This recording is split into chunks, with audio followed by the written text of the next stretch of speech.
Hello, kiddos and kiddettes. My name is Sam Vaknin. I'm your favorite author of Malignant Self-Love, Narcissism Revisited, and a professor of psychology. And today we have a very interesting topic. Narcissists of all stripes, overt narcissists, covert narcissists, somatics, and cerebrals, narcissists who are passive-aggressive, and narcissists who are not, all narcissists, they use code. They use a cipher. What you see, what you hear, is not what you get. And today I'm going to teach you to decipher the code, to decode the narcissist's speech act, to understand that he is not trying actually to communicate, he is trying to conceal, and the various multifarious techniques that he uses in his attempt to manipulate you via this concealment. It's very pernicious, it's very insidious, it's very subterranean, it's invisible to all other people. And when you try to communicate this to others, family members, friends, your lawyer, your therapist, they think something's wrong with you because they can't see it for the life of them. There's the text and there's the hidden text. I've made another video on the difference between manifest text, the difference between the master text, and the difference between the hidden text. When the narcissist communicates with you, he is sending you a manifest text, but underneath it, there's always an occult, arcane, coded message, encrypted, and only you have the key. You and the narcissist, and nobody else.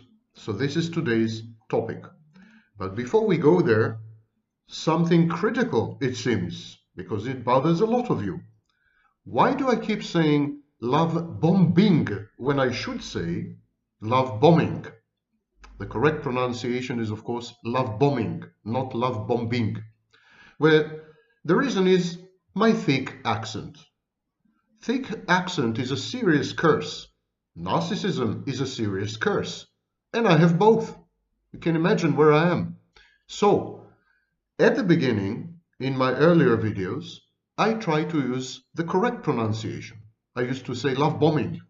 And people kept asking me, love bombing? Love booming? Love beaming? I understood that something's wrong. So I decided to mispronounce the word, just in order to be understood. And so now I'm saying love bombing, to leave no place for doubt. Apologies for my accent. I am not responsible for it, you know. Okay, I would like to read to you two quotes, two comments posted on one of my videos, and then we proceed to the topic. Sunny Days had written the following. This is a quote at the beginning of the movie American Psycho, based on the book by Bret Easton Ellis. And so at the very beginning of the movie, Patrick Bateman, the psycho in the movie, says the following.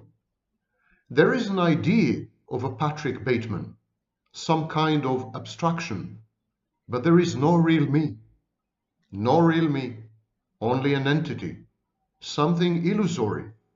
And though I can hide my cold gaze, and you can shake my hand and feel the flesh gripping yours, and maybe you can even sense our lifestyles are probably comparable, I simply am not there.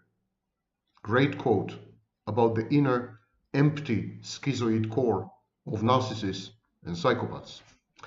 M. Warz, W-A-R-Z, whoever she is, had written a wonderful encapsulation of the borderline condition. Here's what she had written. Here's what she wrote. I have BPD, borderline personality disorder, and you explain this very well. When I go into psychopathy, I ignore people and plot into future revenge and am comfortable being alone for months. When I'm grandiose, I switch into narcissism tendencies. I feel empty, no emotions left of my own. I can't be alone. I need validation to breathe. I'm not good with any sexual rejection. I go into BPD rage. My narcissism will not allow rejection. When I go into my fragile BPD self, I'm like a burn victim, filled to the top with empathy. And when it's not returned, I go back to psychopathic tendencies. Then histrionic for attention, and then back to narcissism, because I can't accept that I'm simply not the best. You may not be the best, but this is the best description of BPD I've ever come across, honestly. Now, these are the self-states of BPD, you realize. I encourage you to watch the videos on my channel regarding the various self-states in borderline personality disorder. And now to the topic of today's video, not a minute too early, and it is speech. When the narcissist communicates with you, there is what I call an envelope message, a manifest text, an overt text, and a hidden, occult, coded message. It's always two messages. Always two. The envelope message and the hidden message. It's exactly like a virus. The virus has an envelope, and within the envelope there is the RNA, there is the genetic material. The genetic material is the coded message. The virus needs a live cell to translate the coded message into new viruses, new proteins. And the envelope carries the coded message into the live cell, in a way deceiving the live cell. So the envelope of the narcissist message is always reasonable, always flexible, always compromising, always socially acceptable, always commonsensical. The narcissist envelope message is something any reasonable, rational person would write. Somebody with impulse control, mature, adult, responsible, reliable. This is the envelope message. It conveys this image of the narcissist, the appearance of the narcissist. It's an external facade. But deep inside the envelope message, there is the viral genetic material. There is the hidden, occult, coded message which triggers you, pushes your buttons. And the coded message is based on your shared past experiences with the narcissist, on previous speech acts. It's like a train of thought or train of speech. The message seems to be standalone, seems to be self-sufficient, but actually the message is intimately connected to previous messages, previous exchanges, previous fights, previous arguments, previous disagreements, previous gaslighting, and previous manipulation. So the message is intended to push your buttons in order to manipulate you, and it is based on information that only you and the narcissist share. No one else. This is privileged access information. These are experiences you have had together when you were alone. These are things he had told you and things you had told him that no one has ever become privy to. So the hidden message uses several leverages, deploys several techniques. And let's review them one by one. The first technique is counterfactuality or non-facticity. In other words, the hidden message assumes that you had agreed on something that you had never agreed upon. The hidden message pretends that you have a compact, that you have a contract, that you have decided on a course of action, that you have concluded something, that there is a decision already made, that there is a choice already adopted, but none of it is true. It's counterfactual. It's against the fact. The hidden message implies that the big picture is totally agreed upon. Now, let's go to the details. And that is, of course, an element of shared fantasy or shared psychosis. So counterfactuality is the first technique. The second technique is the victim stance, the victim language. The narcissist always pretends to be the victim. He's actually not pretending. He truly believes that he had been victimized. Victimhood provides him with moral justification for his misdeeds and misconduct on the one hand, and with social approbation and support on the other hand. Victimhood, in other words, is useful. And so he maintains the victim stance and language well into his hidden messages. And never mind what you say, and never mind what you do, and never mind how you behave, you will always be cast. You will always be described as the abuser. The abuser is your role in the hidden message. And the narcissist insists ferociously, vehemently on his victimhood position. He is a victim, and you will not deny him his victimhood. It's his comfort zone. And he uses projective identification. Projective identification is when the hidden message pushes you, manipulates you into abusing the narcissist, elicits from you an abusive reaction. The narcissist forces you to become an abuser, because when you're an abuser, he's a victim. When you're the villain, he has the moral upper hand.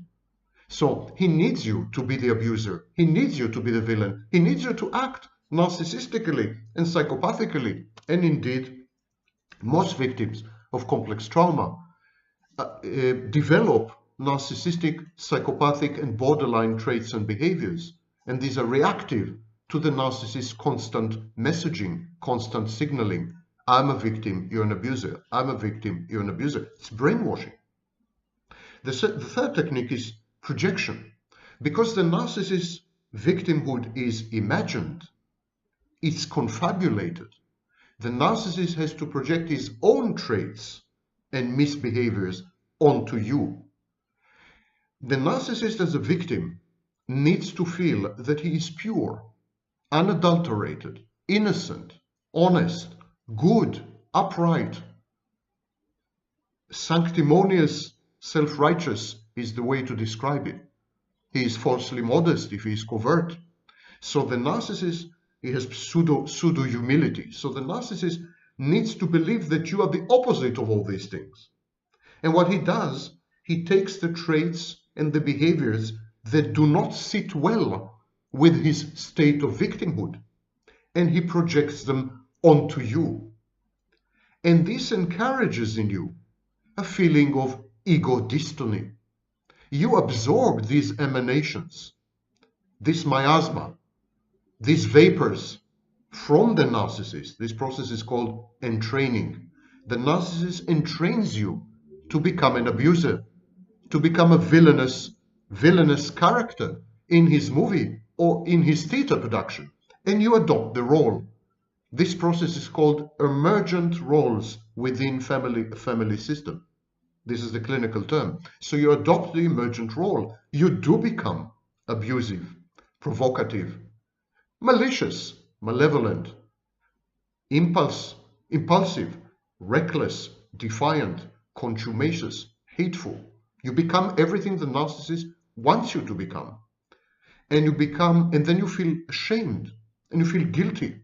The narcissist guilt trips you, sows in your mind the seeds of self-doubt. Maybe he is right. Maybe I am the abuser. Maybe I am the narcissist. And the narcissist accomplishes this incredible feat of reversal of roles via his hidden messages. His hidden messages contain the projection. And then there is gaslighting via equivocation. The narcissist never commits, never says yes or no. He says maybe, or really, or if you say so, or I could have agreed had, it's always equivocal. It's always ambiguous.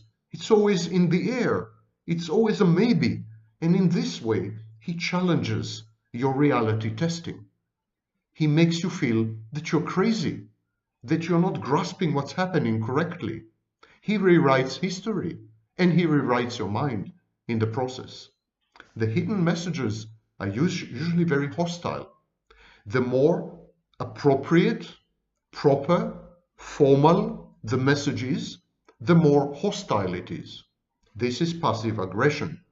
Passive aggression masquerades as civility and good manners and formality, while underneath the surface there is enmity, hostility, hatred, and the wish to destroy the recipient, the frustrating object.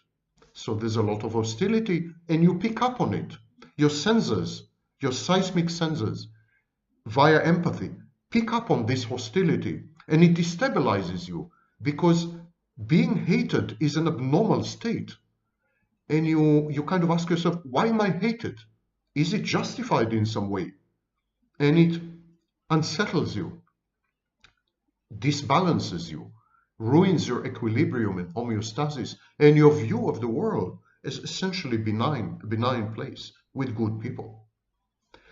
The next technique is manipulativeness. Manipulativeness and coercion via provocation. The narcissist provokes you exactly into acting the way he wants you to act. The narcissist is a puppet master, and his hidden messages convert you into a marionette, into a puppet. The narcissist, for example, ignores your input or your requests as though you had never spoken. He renders you invisible and transparent. Mini break. And feeling invisible and transparent is the worst fear in the human mind.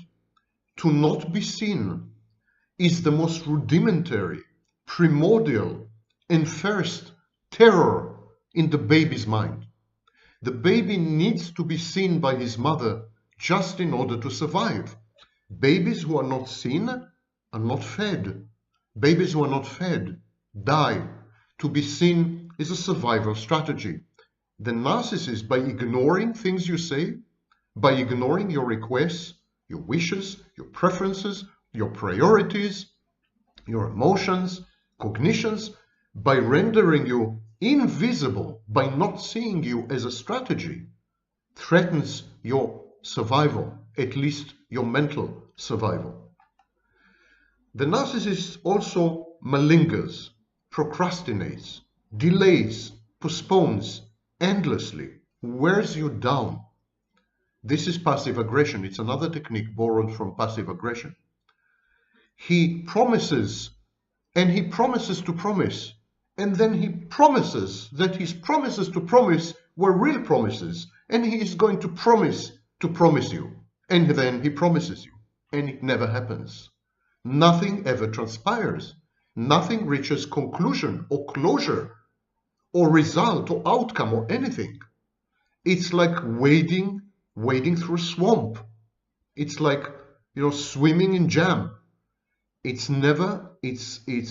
sooner or later it becomes quicksand and you drown in it, inexorably pulled down by his constant procrastination. Some narcissists procrastinate because they're perfectionist.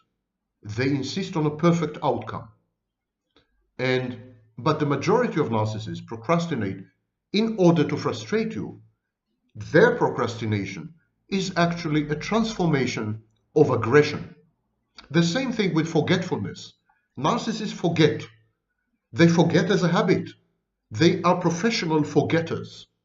They forget what you had asked. They forget your requests. They forget arrangements and agreements. They forget promises.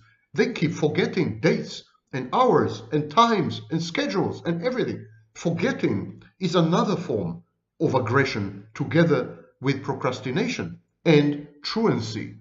The narcissist is absent physically or mentally, emotionally, or both. In most cases, both. He is truant. He is not there.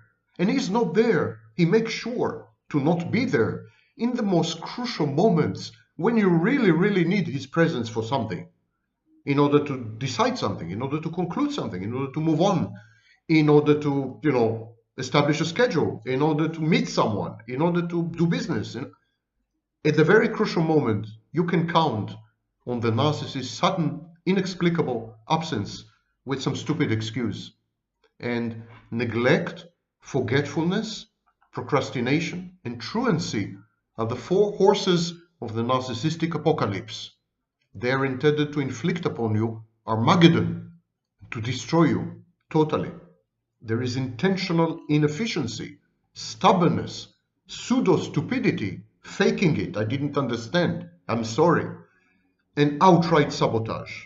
And all these are passive-aggressive techniques. The key to communicating with a narcissist effectively is to ignore the hidden message, to ignore all this, to not respond to the occult message, to the hidden message, to not allow the narcissist to push your buttons and triggers. But some people find it very difficult to accomplish. Some people are still in the throes of a relationship with the narcissist, or the narcissist still has some hold over them via his introject, for example. The narcissist is inside your head.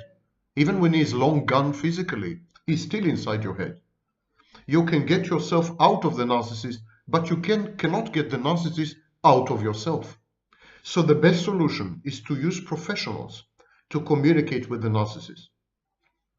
If you can help it, never ever communicate with the narcissist directly. Force him to communicate with your lawyers, with your accountants, with your best friend, with your family member, with your father, with someone.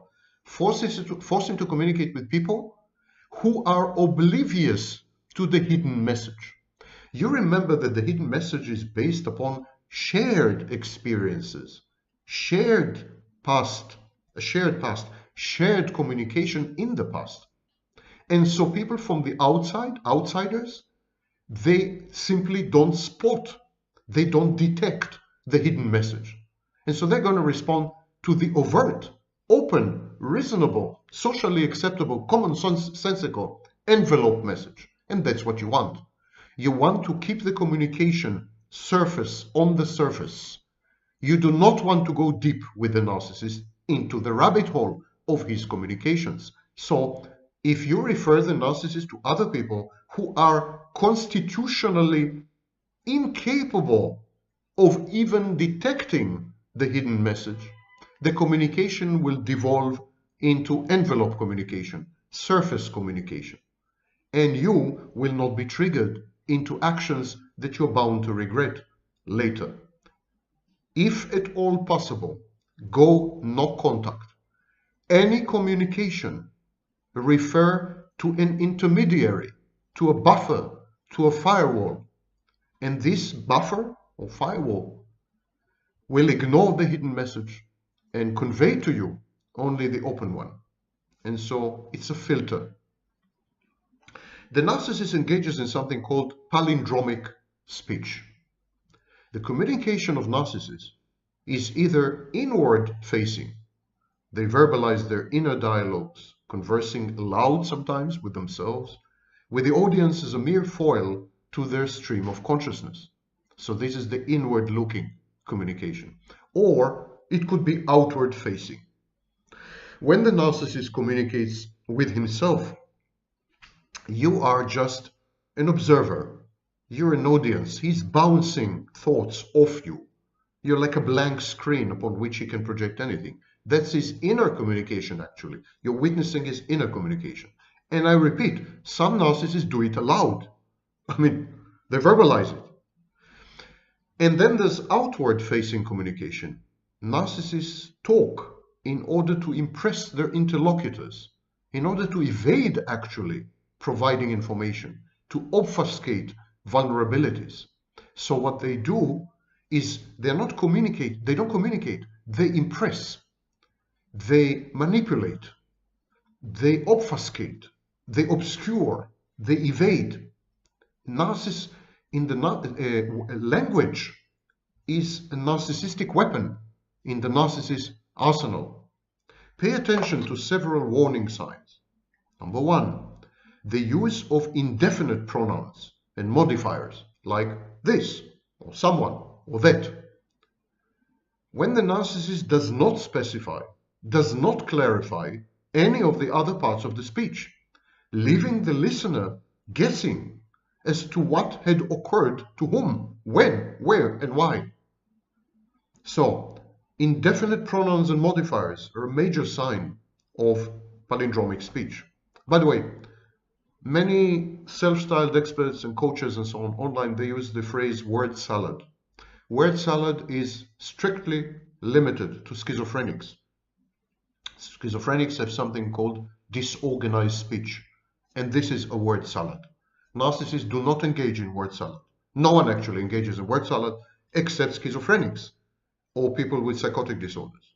So it's a misuse of the phrase, borrowed from clinical literature wrongly by ignorant people. Number two, so we are now discussing warning signs. When you listen to the narcissist or communicate with him verbally or in writing, there are warning signs of palindromic speech. Palindromic speech is the hidden message. So number one, indefinite pronouns and modifiers. Number two, if the narcissist is addressing an audience or you demand the truth and accountability from him, you can safely assume exaggeration, confabulation, reframing, and outright lying on his part. This is done partly also to cover up the narcissist's pervasive dissociation. Number three, when the narcissist expostulates on his motivation for doing something, or when he recounts what had happened, he is either wrong, reframing to justify his misbehavior, or to restore ego syntony, or he's just lying out of self-interest, or he has dissociative gaps, amnesic gaps, and he's trying to bridge them with a confabulation. He tries to sell you on what makes sense rather than on the truth. If he doesn't know the truth, he will provide you with a plausible replacement, substitute, or alternative. You remember alternative facts? If you keep reiterating the question, if you insist on an answer, if you insist on the truth, if you persist, he often contradicts himself and comes up with conflicting versions of the same events. Never trust what the narcissist says. Do not let his gaslighting undermine your trust in your senses, your judgment, your observations, your memories, your identity, and your common sense. Make sure that only what you see is what you get. Observe the behaviors and reactions of the narcissist and everyone around the narcissist for clues as to what had really transpired. Don't let the narcissist club you on the head, and don't wake up in his platonic cave of shadows of an alternative reality. Palindromic speech is any kind of statement about facts or inner mental states that intentionally, often or inadvertently, more rarely, creates confusion and disorientation in the listener. Gaslighting, lying, these are examples of crass and malicious palindromic speech acts. Confabulation and illogical, incoherent discourse, these are benign variants intended to bridge dissociative gaps in memory or to buttress grandiosity. And palindromic speech, which I'm saying again, that's the core of the hidden message. Palindromic speech makes use of various semantic devices. Pay close attention. When you talk to the narcissist, you need to be hyper-vigilant. You need to analyze any and every word, every phrase, every syntactical choice. Why did he put the words in this order? Why did he choose to say something? Why did he choose to not say something? That's the hidden text, the manifest text, the hidden text. So you're all the time on your toes. You're all the time analyzing. You can't just take it for granted. And the narcissist makes use of several semantic devices. Number one, referential shifts. Referential shift is when the words refer to one thing while appearing to be actually referencing another thing. It seems that he's talking about A when actually he's talking about B. He means to talk about B, but he's talking about A because talking about A disguises his real intentions, opinions, and judgments and manipulation with regards to B. So this is referential shift. Double entendre, word, when he uses words or phrases which are open to two, sometimes mutually exclusive interpretations or meanings. So the same word can mean this thing, can mean A, or can mean B. But A and B can't be together. They're mutually exclusive. They contradict each other. And yet he uses a word that can be interpreted in several ways, or a phrase that can be interpreted in several ways. This is double entendre, double meaning. The next one is contextual drift.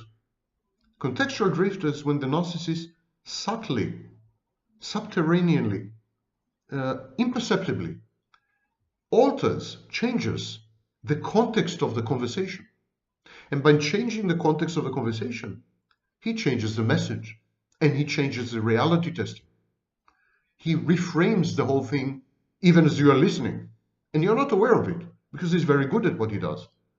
So suddenly you find yourself discussing something you had no intention to discuss.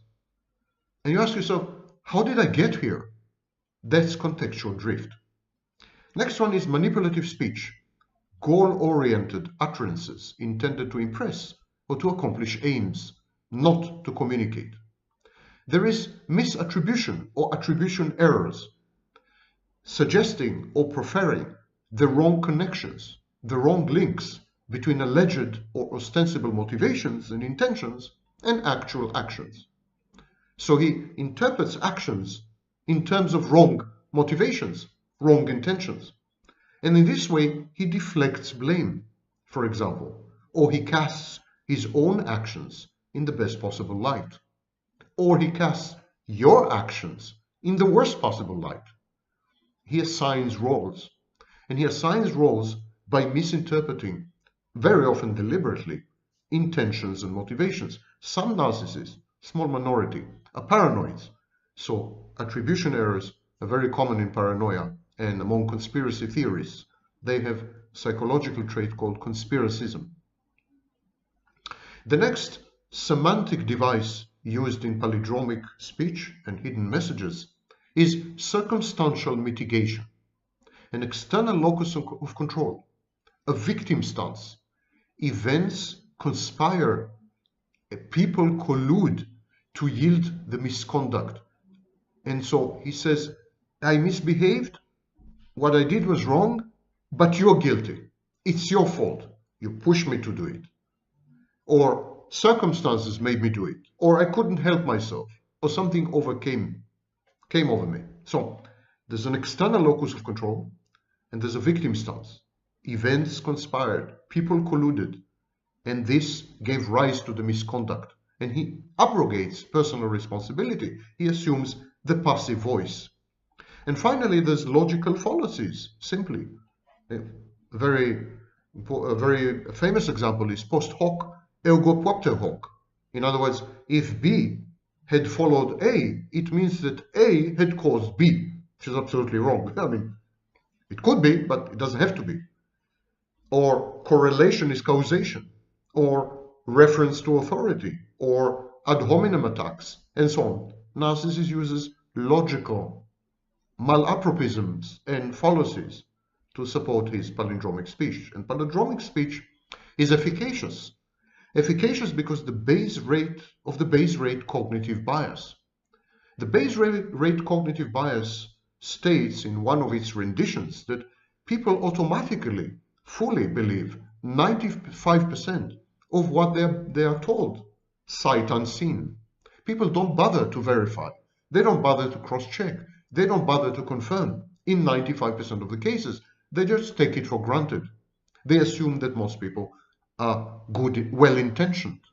They assume that most people are good, that the world is benign, that people are not evil and malevolent and malicious. So they have a base rate cognitive bias. They accept. And palindromic speech uses this vulnerability, this weakness, and that renders palindromic speech very efficacious. And palindromic speech mitigates the ineluctable hurt and pain associated with truth-telling. Honestly, no one likes to hear the truth. People hate truth-tellers, which is why I'm hated. I'm kidding you not. I think I'm hated because I'm a truth-teller. So people hate truth-tellers. And palindromic speech caters to this bias. I've made up my mind. Don't confuse me with the facts. And so palindromic speech colludes with psychological defense mechanisms. such as denial, and with behaviors such as reframing and avoidance. It is powerful, very powerful, psychodynamic allies inside you. The narcissist co-opts, the narcissist works with, leverages your own psychological defenses. That's what makes the narcissist speech so irresistible, so hurtful, so accomplished. There are two other obstructive speech patterns, the hypothetical speech pattern and the counterfactual speech pattern. The narcissist, borderline, psychopath, they use hypothetical speech to test the waters, to see how their interlocutors would react to certain information. So sentences like maybe, or possibly, or it could be that, or I think that, or I thought so but wasn't sure, these are all forms of exploratory excursions. The narcissist and borderline psychopath, they're testing the waters. How are you going to react if they were to convert these sentences into certainties? How would you take it badly if they say something? So they say, maybe I should have done this, maybe you should have done this. The maybe is kind of plausible deniability. I said it, but it just said maybe. It's like someone insults you, humiliates you online, and then at the end they write, just saying. So maybe X in the narcissist speech, maybe X means X had actually happened. X is the truth. But how do you feel about it? Maybe X, I'm testing. Counterfactual speech is a lie or misinformation, disguised as either a rhetorical question or a statement of settled and universally accepted fact. For example, maybe she flirted with me at the restaurant, but she didn't come to my room later that evening now, did she? Well, that's a strong indicator that she did visit his room that night. And so this is counterfactual speech. There are three types of manipulative speech. Victim speech, entitled, demanding, dependent, transparent, whining, grievances, grudges. That's victim speech. It's a manipulative type of speech. Codependents and borderlines engage in this speech a lot, and so do narcissists. Then there is child speech, entitled, demanding, dependent, transparent, manipulative, naive, immature, fantastic. Narcissists have this. And then there is a psychopathic speech, entitled, envious, competitive, malicious, opaque, coded, dense, and multi-layered. Let's discuss a bit lying and confabulation. If the mouths are moving, they're lying. Histrionics, borderlines, psychopaths, narcissists, they move their mouth, they're lying. They lie all the time. Their lies may be goal-oriented, to secure money, to secure sex, to secure narcissistic supply, or the presence of the intimate partner. The lies may be intended to regulate grandiosity or a labile sense of self-worth, to buttress a stance of victimhood, or simply because the forbidden and the illicit and the risky are thrilling and novelty. And this is in case of serial cheaters who lie and deceive, promiscuous, attention addicted people, and so on. So when you communicate with these types, what they say is largely irrelevant. The only relevant information is why they had chosen to say what they had said. So don't pay attention to what they're saying. Ask yourself, why are they saying it? The selection of lies, the choice of confabulations is revealing, telling, and informative. And the same applies in psychotherapy, by the way. The anamnetic, the intake phase. In the intake phase, most patients confabulate. They offer narratives that are egosyntonic, self-justifying. So what the patient says is not nearly as important or crucial or edifying as to why the patient had chosen to say what the patient had said. The choices they make in telling their stories are much more important than the stories. Narcissists lecture. They never talk. They seek to impress. They never communicate. They ignore other people's input. They actively suppress such input rather than listen. The narcissist is so invested, so immersed in extracting narcissistic supply from his interlocutors, so concerned with dazzling them with his brilliance or with his sexual irresistibility, that the narcissist is oblivious to his body language, to his verbal cues, to his interjections, to events around him, or to the environment at large. It's a compulsion. It's obsessive. The narcissist expostulates, hectors, pontificates, opines, defines, edifies, rectifies, rants and raves and rambles for hours on end. Ceaselessly and breathlessly, all of you have been exposed to the narcissist monologues, unending monologues like this lecture, and always from a position of pompous self-importance and verbose superiority and for authority. Yeah.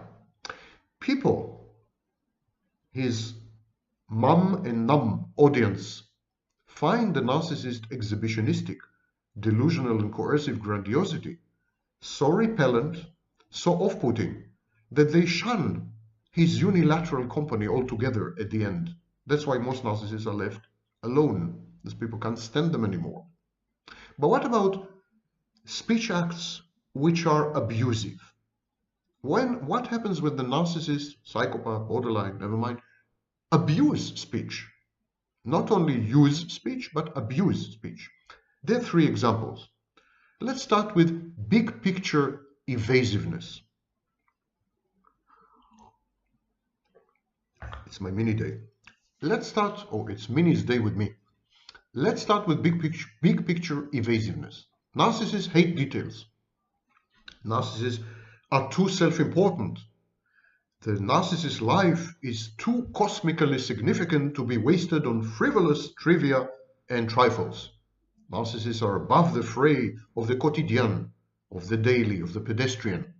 They concern themselves only with strategy, never with tactics. Narcissists lay out in sweeping synoptic terms the big picture. They leave it to lesser, inferior mortals like you to fill out and fill in the yawning gaps and to iron out the glaring inconsistencies in the narcissist's big picture and harebrained schemes. Any attempt to involve the narcissist in the minutiae of decision-making and the give and take of human endeavor is perceived by the narcissist as coercion, a humiliating, ill-intentioned, and deliberate challenge to his grandiose self-perception, his false self.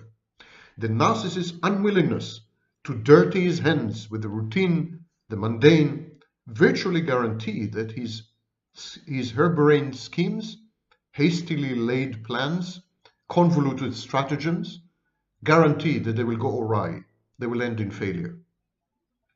The narcissist's coercive delegation of tasks, the cascade of often contradictory instructions, the grandiosity, the aggressive superiority that characterizes his expectations, his fantasies, his so-called planning, all these alienate and infuriate his bosses, his underlings, his employees, his collaborators, his partners, his suppliers, his customers, his intimate partners. Some narcissists end up acting all alone because of that. And some of the victims of the narcissist, the recipients of his harangues and his hectoring and preaching and tirades and vitriol and diatribes, some of these victims end up acting passive-aggressively and spitefully undermining the joint enterprise. Others, warned by the narcissist's aloofness and godlike detachment from reality, simply give up on him. They go through the motions robotically, awaiting the inevitable meltdown of the narcissist. Then, a second abusive speech act is alloplastic defenses and shifting the blame.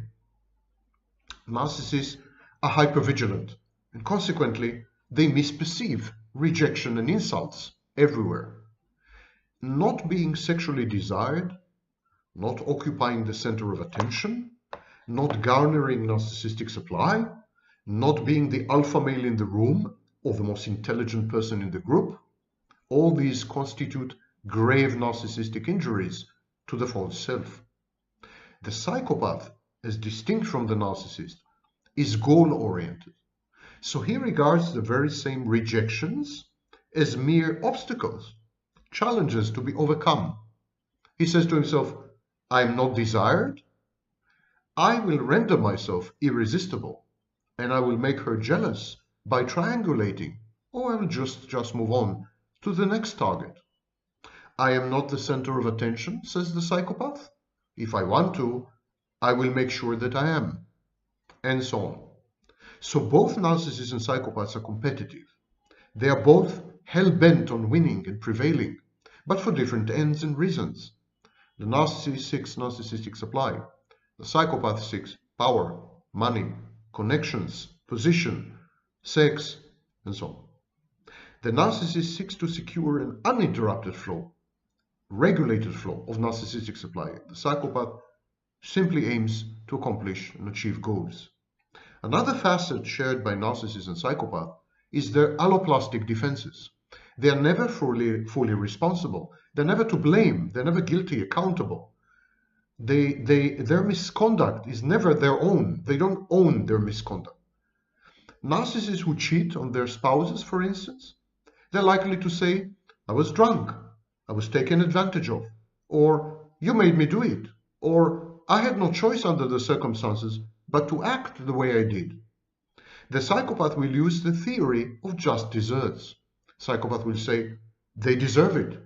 They had provoked me. They mistreated me. They acted stupidly, so they had it coming. Or, I deserved it, so I took it. Or, this is the way of the world and I had to do what I did just in order to survive. A man has to do what a man has to do.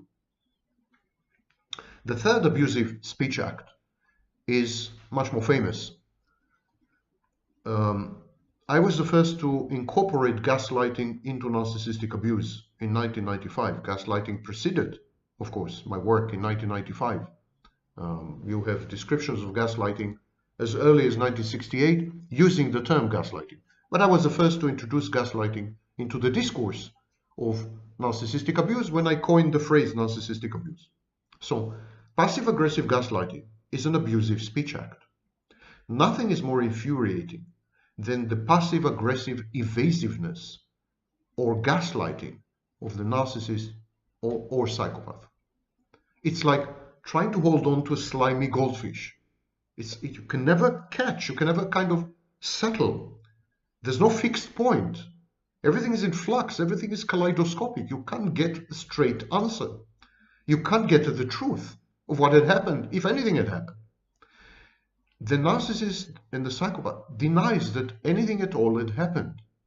Then he parades a kaleidoscopic array of protean contradictory versions of what may actually have happened or occurred. Then he minimizes the meaning of what finally he grudgingly acknowledges had transpired.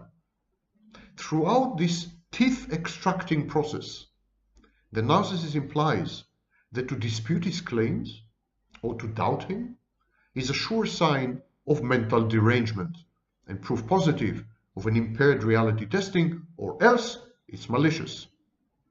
Having admitted wrongdoing, the narcissist axiologically reframes the transgression. In other words, he misattributes it to some values. He did nothing wrong in his book.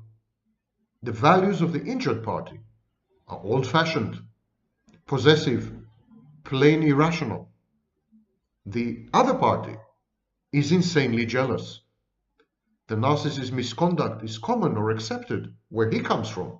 It's a question of culture. He could not have acted differently under the circumstances and constraints of the moment. Isn't this understandable? Why do you keep harping at it? Can't we let go? He had no premeditated intention to act the way he did. It just simply happened. It just happened because he was drunk, or high, or stressed, or angry, or sad, or disappointed, or lonely, or miserable, or something. It's never his fault. Things happen to the narcissist, or the psychopath, or the borderline. Things happen to them.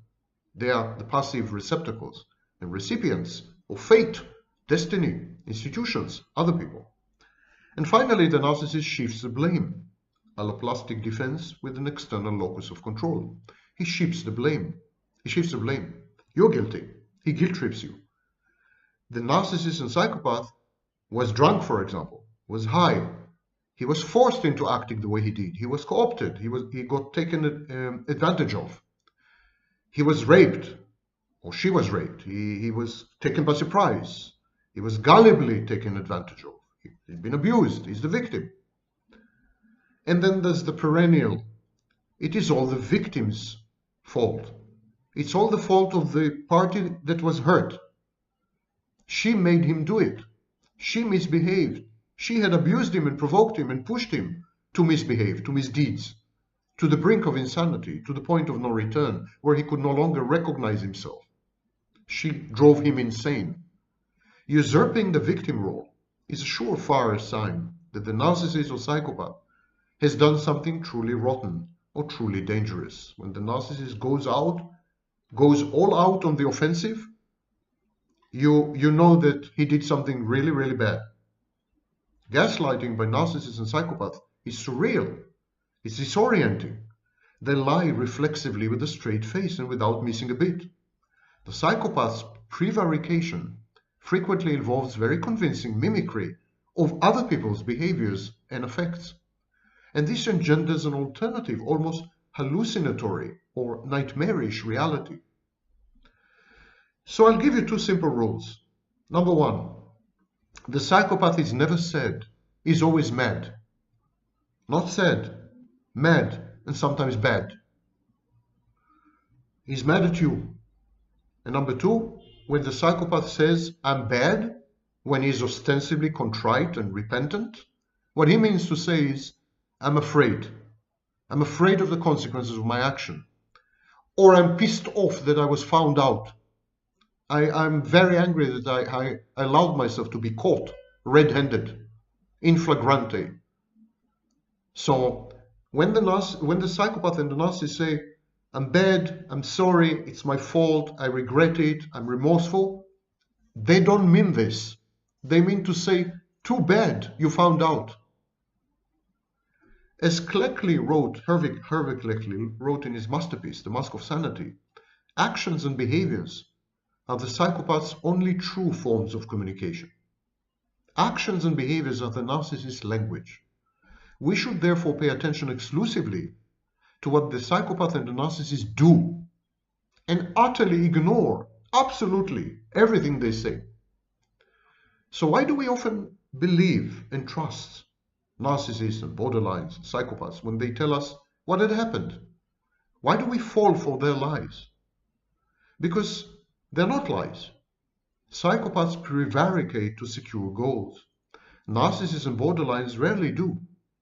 Most commonly, they confabulate.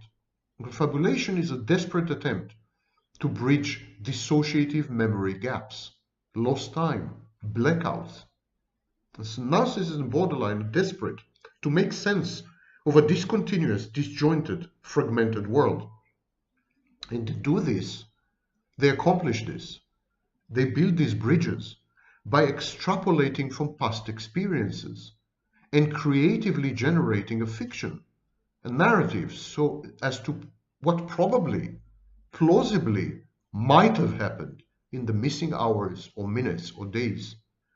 Confabulating is intended to both restore identity continuity and cohesion and to hide the missing segments in the narcissist or borderline's personal histories.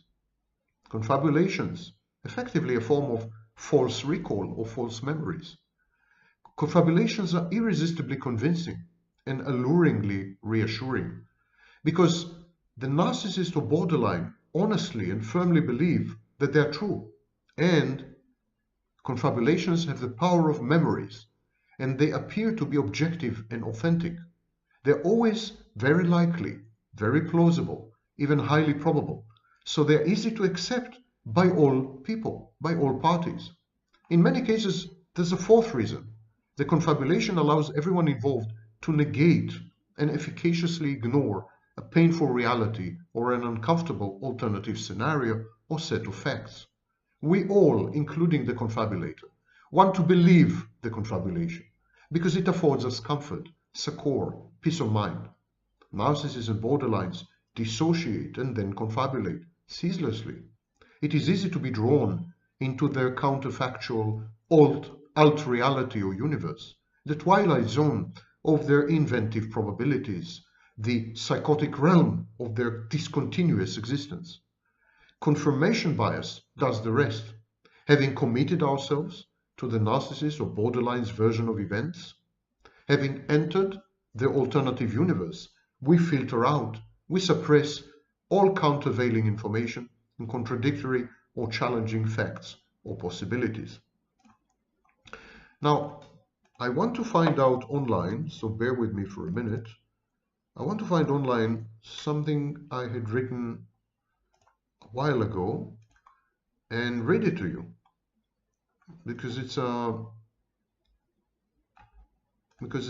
an example of what I'm saying. And here's what I wrote. Your wife dolls up.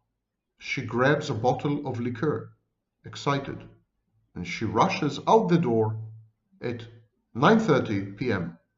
She says that she had been invited for a late dinner by a friendly couple.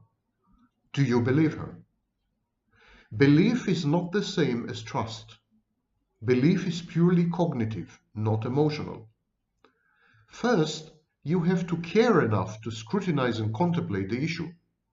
If the outcome is of no importance to you, the resource-efficient path of least resistance is to believe. Next, the facts must align with the belief. The facts cannot be blatantly counterfactual, contradict the belief. If the facts match a possible benign interpretation, you are likely to adopt this interpretation in order to reduce dissonance and hurt, owing to the deceit of your wife. So you're likely to adopt confirmation bias. If you wish, or if you're forced to maintain the status quo, the way things are, turning a blind eye, self-deception, is actually the only viable option. And finally, awareness and even vigilance are inversely proportional to the extent of idealization, splitting, projection, reframing, and other defense mechanisms. You are far more likely to believe your wife if you're still idealizing her. For example, eyes wide shut are conducive to belief. So this is an example of gaslighting and why we believe gaslighting and lies and confabulations. I want to end with a general statement. There's no reasoning with the mentally ill. Mentally ill people cannot be reasoned with, cannot be analyzed with any rationality. This is because mentally ill people are capable of harboring opposing, dissonant, and contradictory cognitions and emotions at the same time. This is called paradoxical thinking, hyperflexibility. So the mentally ill person can at the same time believe two contradictory things, think two mutually exclusive things, feel ambivalently two conflicting emotions. You can't. Bateson called it the double bind. Lang dubbed it the incompatible knot. The speech acts and decisions of mentally ill people need to be deconstructed, not merely observed. From the outside, people with psychiatric or psychological problems appear to be impulsive, erratic, labile, unpredictable, antisocial, dysregulated, disempathic, dangerous, heartless, mendacious, and egotistical. But the truth is, mentally ill people are simply meandering along the conflicting paths of their psyche. This fragmentation of the alienated self, this cathecting, emotionally investing in internal rather than external objects, may have to do with what Giddens called ontological insecurity. Even in patients with milder syndromes, such as personality disorders, there is a glaring absence of order, structure, continuity, cohesive identity, meaning, emotional stability, reduced anxiety, and consistent positivity or negativity. There's no consistency. It's not the valence that matters, it's the consistency. And such epic fault lines, fracturing, fragmenting, impedes the evolution of a theory of mind, a world life and a worldview, destroys logic itself, undermines it. We base our perceptions, our understanding of other people, on intersubjectivity, and we use empathy. It's mentalization, a theory of mind. We place ourselves in other people's shoes. But it is a speculative system, of course. It is founded almost entirely on trust. It is based on honest self-reporting by other people regarding their inner mental states. It is based on correlations of these self-reports with observable actions and behaviors. Dishonest self-reporting leads to discrepancies with observables, and these engender disorientation, anxiety, induce dysfunctional responses in us. People with cluster B personality disorders, dramatic, erratic, these people consistently mislead, misrepresent their psychological self-states, their emotions, their cognitions. Their self-reporting is fallacious. This prevarication has to do with identity disturbance, dissociative amnesia, confabulation and manipulative lying and gaslighting. And consequently, it's hopeless. There is no point in trying to grasp, analyze, comprehend, understand, predict these personalities. These personalities do not possess a stable core and in many respects don't exist. There's an empty schizoid core there. There's emptiness. It's like negotiating with the void. It's like howling into deep space. They're either subjected to and at the mercy of labile and dysregulated whims of their moods or emotions, or they are no longer with us, steeped in delusions of grandeur with fantastic landscapes, pseudo-psychotic, impaired reality testing. And in many cases, they're simply lying through their teeth. So why bother? And every word I said here is the truth. Maybe.